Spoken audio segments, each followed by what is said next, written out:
to zigzag. We messed up take one of the podcast today, right? Smoke that With tumbleweed. the one and As the only marijuana burns, we Darren take our Maddox turn got singing them me. dirty rap songs. Stop, hit the bone like Cheech and Chong. Sell tapes from here to Hong Kong. So go, ladies and gentlemen. Ladies and gentlemen, welcome to episode 105. I wanna rock. It's Monday. Powerful. That's me hitting my soundboard that I don't have. Eventually, I'm going to have a soundboard. Your boy, listen, I know I keep saying it. Been working on things. We've been working. Things going on in the darkness that will come to light. But we just always trying to improve. So until then, we're going to have to just make do with what we got. Like the guy from Police Academy. You know, the guy that would do all the special effects. He was like, how crazy. People who have can just do that kind of shit. Like, that's the thing, is they just do special effects with their mouth. I mean, getting in Police Academy is the top of the food chain if you're someone who can make sound effects with your mouth. Sorry, I dropped my phone for a second. That's all you can do. Beatboxing is dope, you know, people who beatbox, people who can do impressions. That's cool. But I feel like it's just one of those obsolete talents, you know? Like, I think back sometimes, like, you remember there used jesters. Obviously, there's no more jesters anymore, but that used to be a thing where we'd be like, amuse us, because we don't have Netflix. Back in the King and Queen's days, everybody thinks that shit was tight, but everybody just smelled like dirty dick and dirty pussy. I'm sorry, I said it, all right? Just walking around wafting dick cheese all day long during the medieval times. Everybody was dying from fucking sinus infections. Someone get a cough, you're like, bye. Bye. You know? It's a death sentence. Death sentence. Don't even think about getting your arm chopped off. Dying from infection real quick. They would just stuff some leaves on that shit and just be like, it's in God's hands right now. I think that's why it was easier to believe back in the day about different gods and everything like that and the Lord's will. It was just the failure of modern medicine. You know, it hadn't been invented yet. I think that was really the big thing, you know. Back in those days, people fantasize. People fantasize about the Roaring 20s. Listen, everything I have access to, better than the Roaring 20s. You know? All these lavish parties. That's cool for one weekend. One weekend. Then after a while, you're like, I want air conditioning, and I want to Netflix and chill. You know? What I'm saying is we romanticize. And the bigger point before I lose this, I'm getting better at climbing out of these rabbit holes because I remember what I started with, okay? Your boy's able to moonwalk out of them and still have a point at the end of them. Peter Rabbit's growing up. But back in the day, you had these talents. Like, there was someone who was just a jester, and his job was just to entertain people with just himself. Whether that was juggling. Isn't that crazy that, like, juggling was like the pinnacle? Oh, with potatoes and shit. Wow. Just wow. I mean, I guess stand-up comedy is kind of the same thing. All you have is a microphone, and you're just up there entertaining people. That's why I think it's so different than everything else. I know I've talked about this before. But there's something so different about being entertained by just one person. It's like, I think what it is like a weird form of therapy. This is why I've always liked things that required 100% of attention, because they gave you distractions. You were completely focused in that moment. You reached like that Zen state where you're focused on one thing. I think that's a really important thing that people have to get back to feel some like kind of sanity. Like, I don't think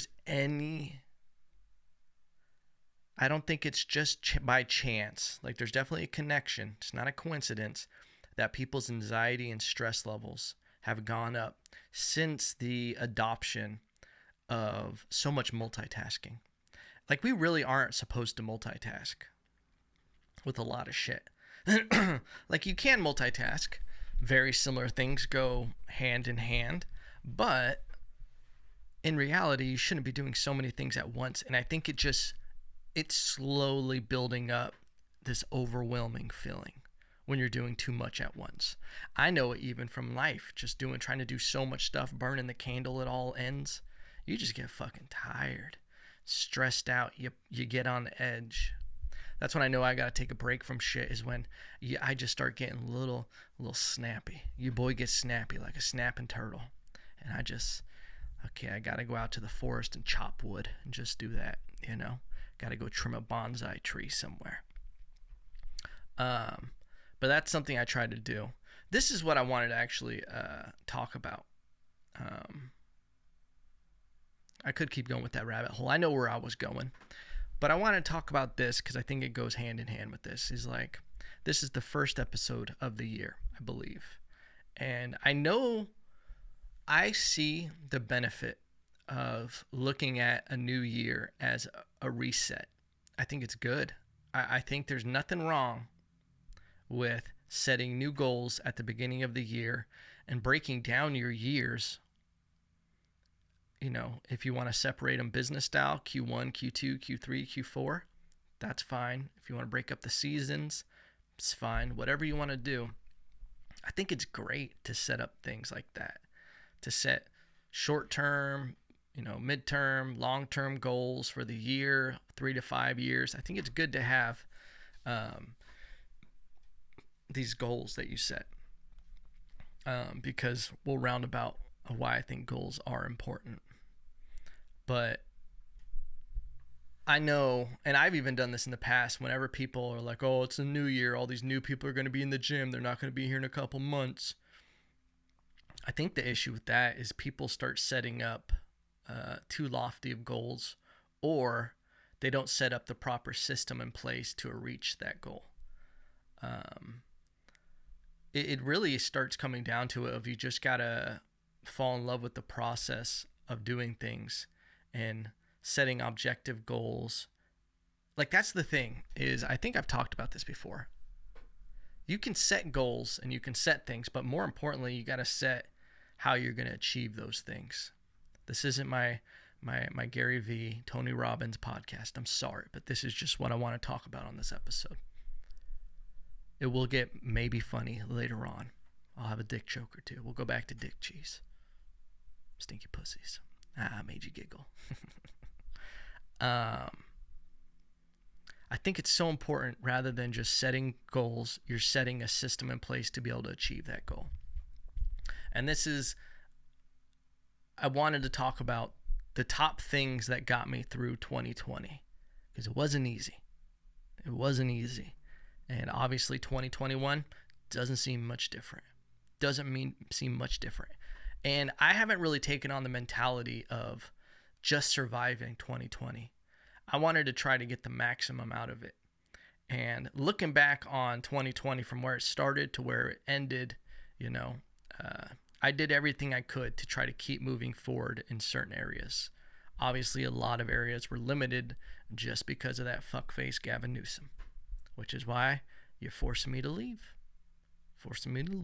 Greener pastures. Even though the grass isn't always greener on the other side. Call back bars. But things that got me through 2020. Journaling.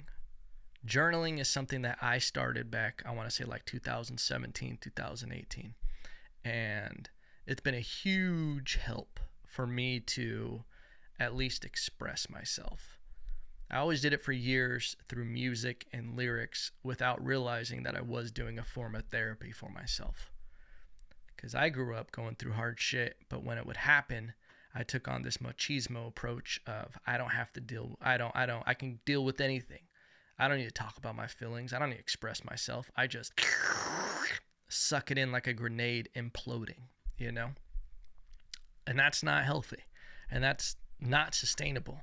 You go that route, you're going to start having weird tension headaches. You're going to have panic attacks. You're going to have all this weird shit happening because your body's like, alert, alert. You're not facing this shit. Alert, alert. But over time with journaling, you start getting it out.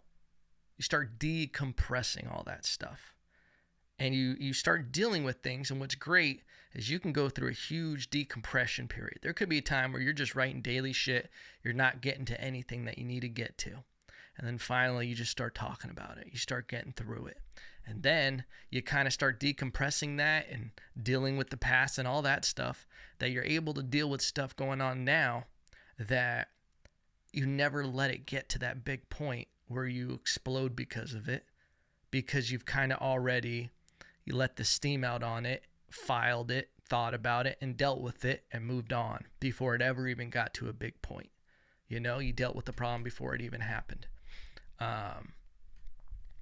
Being aware of my daydreams during 2020 was big, because I've had so much more downtime. I think about this a lot, and I'm speaking from my own experience because that's all I pretty much have. But just looking on social media and talking with people, you start seeing that a lot of people, we don't have our normal distractions. I didn't have jujitsu. I didn't have stand-up. I didn't have boxing or the regular gym or friends that I would go, decompress with. And I didn't have all these things going on. And for me, at least, being like a creative person, you create no matter what. Even if you don't have anything to paint, your mind's like, well, we're going to dive into this because this is what we have to deal with. This is what we got going on. Yeah, why don't you think about this little thing that's been annoying you? Why don't you think about that? Oh, why don't you paint it into a big picture? And that was something I was thinking about, is that I would get lost sometimes in the daydream and start taking things further and further. I think a lot of people do that, where you it's like the memes of like your shampoo bottles applauding you while you're winning a fake argument in the shower. I don't think I have fake arguments in the shower, but you start thinking of daydreams of things that just they're negative, and they just don't give you anything good, and they sap your energy. And with doing that kind of stuff, I always look at distractions. There's good and bad distractions. Good distractions for, young people. You go out and fuck. Oh, you go on these dates. You be promiscuous. You go doing that. And hey, listen, your boy was a young buck. Wild horse. Put some oats in the pen. I come in for my nibble every now and then. You ever try to shut that gate? I'll hop the fence. You'll never see me again. Gone. Do you think, Playboy? Your money, baby. Okay. And girls, I don't give a shit. But there's good distractions, and then there's bad ones. Bad ones, I think, are daydreams. I had to become very aware of when I was thinking about things, allowing my brain to be consumed with drama that didn't involve me, toxic shit that wasn't helping me get closer to my goals. And it was something I had to start pulling myself out of. I had to become aware of it and be like, whoa, you're doing it. Let's go focus on something else. Realign yourself.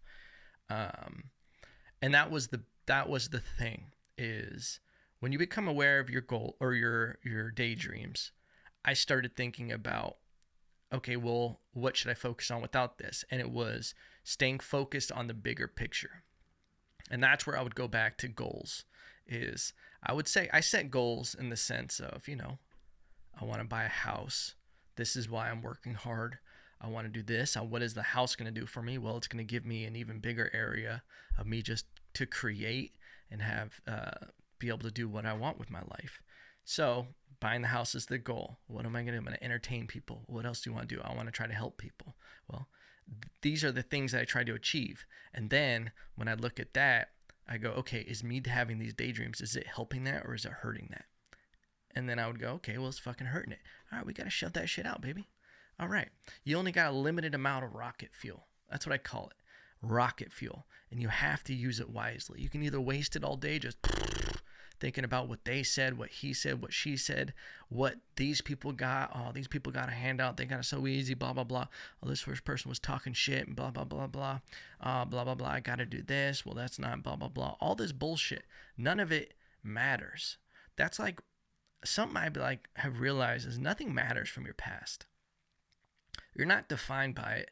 And it doesn't really matter in the big picture if someone slighted you or not. The world is not fair. It doesn't matter if you are legitimately a victim. It doesn't fucking help you at all. Like, don't give yourself excuses for why it's okay that you're not focused on your goals. I just got so much going on right now. Fuck that. It's okay. Everybody has problems, but at some point you have to go, okay, is it healthy for me to focus on these problems? Because in a journaling session where you're able to decompress it, that's healthy. But then when you're sulking on it and festering on it and having all these negative thoughts and daydreams about it, it's not doing shit for you. You just gotta let it go, baby bird. You just gotta let that shit go. Kemp, just gotta keep it moving, pimping. Okay? So that's why I think it's important to stay focused. So whenever I would start having, I'd realize I was going down a path. I would stop myself before I got so far down it and pulled myself back before I dove into that festering abyss, you know? And it gave me back so much energy that I could spend on stuff that was going to get me closer to my goals. So it would realign me. And the big thing, I think a lot of people had problems with, something I did maybe the first couple weeks, and maybe it was like a week, 2 weeks, is where I kind of didn't get, like when we were actually quarantining, when it was the stay at home, I would sleep in. I was like, well, waking up at 9:30, I got, I don't have jujitsu at 10 or 11. I'm like forgetting when jujitsu was. I don't have to go out tonight. I don't have to do this, so I have time. Start slowly falling out of a schedule.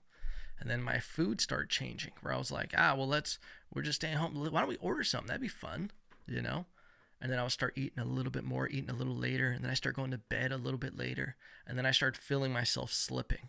So then I had to be like, just because you're here, you have to build these schedules. Stay disciplined with it.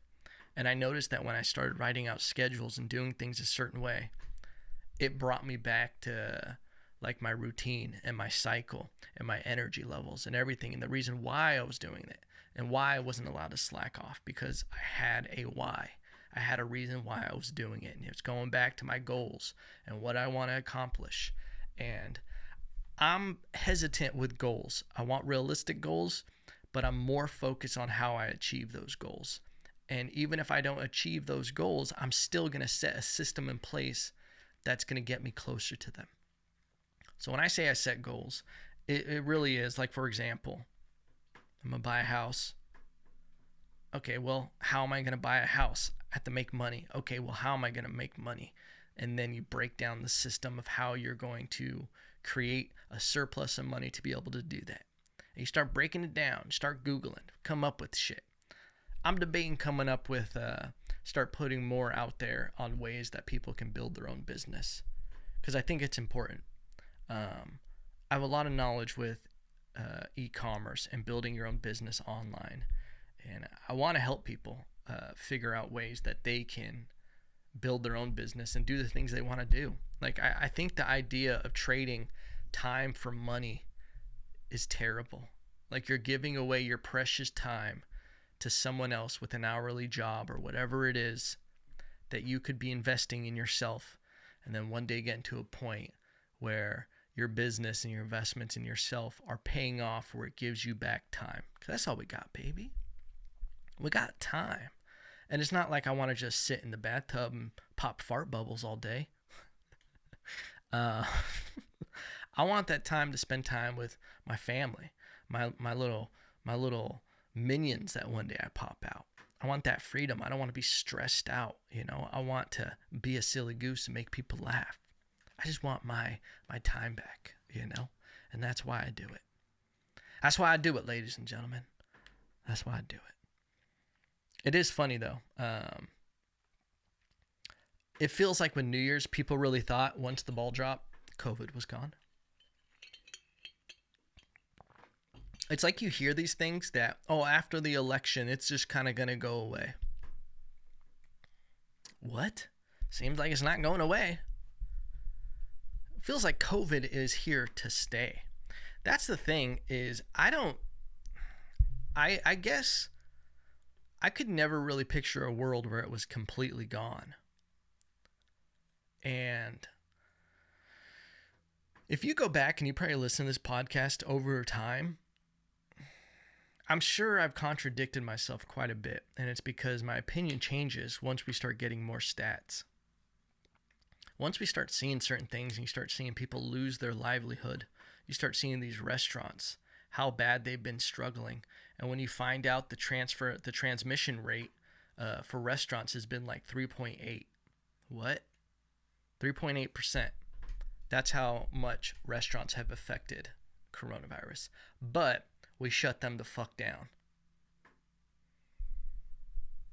It makes no sense. Like, that's what's ridiculous is we've shut down all these businesses, ways that people make their money. And not only that, more importantly, their livelihood. This is also a big thing that I keep refocusing on, is how dumb it is to waste time worrying about shit that doesn't matter.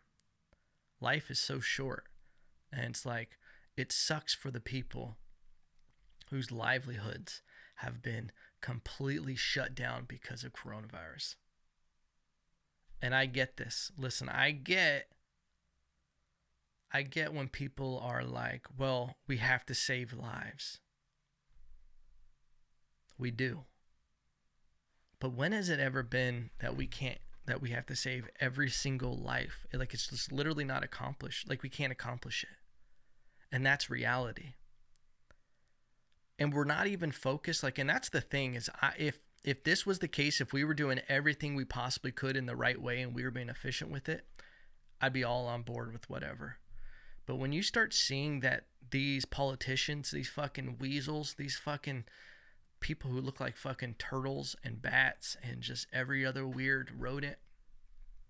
I know turtles aren't rodents. No one has said a word about being healthy. To be honest, I dropped a fire video on my coronavirus immunity bomb, is what it was. I haven't seen one. I did that in the beginning of the pandemic. Okay, here, listen, because I thought this is something that attacks your immune system, something that when your immune system is compromised, you're going to be affected by it more. I gave my drink what I recommended, what you should do. There hasn't been any establishment pushing that at all. The importance of working out, the importance of getting sunlight, the importance of getting enough sleep. We haven't focused at all on how to fight coronavirus. Instead, we've just been like, stay at home, shelter in place, quarantine in the dark. Literally all the opposite shit that you're supposed to do. I think we should have figured out something with the gyms to stay open so people could work out, so we don't have all this depression, so we don't have all this buildup. There's a lot of people who went and protest because they just had so much built up animosity and so much repression. That's the truth. That's the truth, ladies and gentlemen. We're coming at you with the truth in 2021. But I just think that's crazy about what the government has done. I didn't even plan on talking about coronavirus. Coronavirus. But it feels like they didn't really want to do, they didn't focus on all this. Just shut everything down. And like, that's the thing is like, they're making all the same amount of money. They haven't shut down shit on their side. They're getting paid completely. They're probably getting disaster pay or overtime or whatever it is. While people are starving and going homeless. People are getting evicted. Shit's wild. But they haven't even tried to be creative with how to help businesses. They like haven't put any real thought into it. They just shut everything down. Shut it down. Shut it all down. It's not right, ladies and gentlemen. It's not right. But you know what is right? Something I fell in love with. Listen, I randomly started watching it again last week before the new season came out. Finished season 2. Cobra Kai. Ladies and gentlemen, if you haven't watched Cobra Kai, you're missing out. You're missing out. Especially if you were a fan of the original Cobra Kai. Karate Kid, I mean. Your boy had it on VHS. And when I was a little kid, we didn't have television. And watching it on VHS, I've seen it over 100 times. I know that movie like the back of my balls. Sorry. Cobra Kai is, and this is the thing, I think we're getting out of the era of bad TV shows and movies that don't pay homage to the original thing. And there's two recent shows that have came out that are examples of this. The Mandalorian and Cobra Kai. They are telling beautiful stories, and it's because they put in the effort. They got people who know the story, and they spent time on it, on the writing, tip top. Like, I think we're moving past the phase where TV shows and movies were letting fans down of the originals, because maybe it could be that those original fans are getting into position where they can write the stories. They know the lore, the folklore, and can, tell the story properly. That's the same thing Mandalorian, Dave Filoni. But with Cobra Kai, if you haven't seen it, the way the intricacy of the stories is insane, because there is a film of corniness, especially in the first season, but they tell such a great story. And it feels like, if you have seen it, it feels like they really wanted to focus on misdirections of switching everything around, where the story changes, different characters go on this team, on that team, and they start doing character development and turning villains into good people into bad people, and start really giving you reasons why certain people were a certain way. And for them to do that with a movie like Karate Kid, which in reality didn't have a lot of crazy depth. Karate Kid, it didn't have a lot of depth, the original movie. It kind of followed the popcorn movie storyline of, it is it to a T. There's a girl in distress.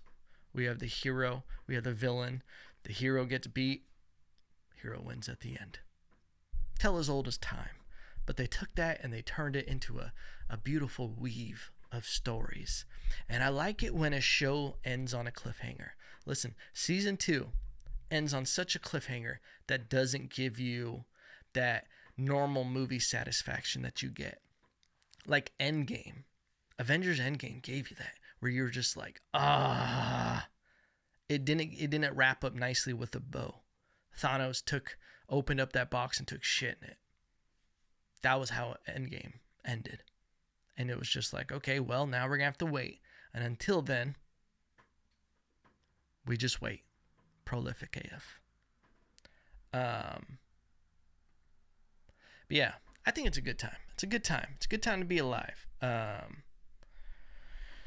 It is interesting how things are going. And I know I've talked about this, that I'm going to be moving to Texas.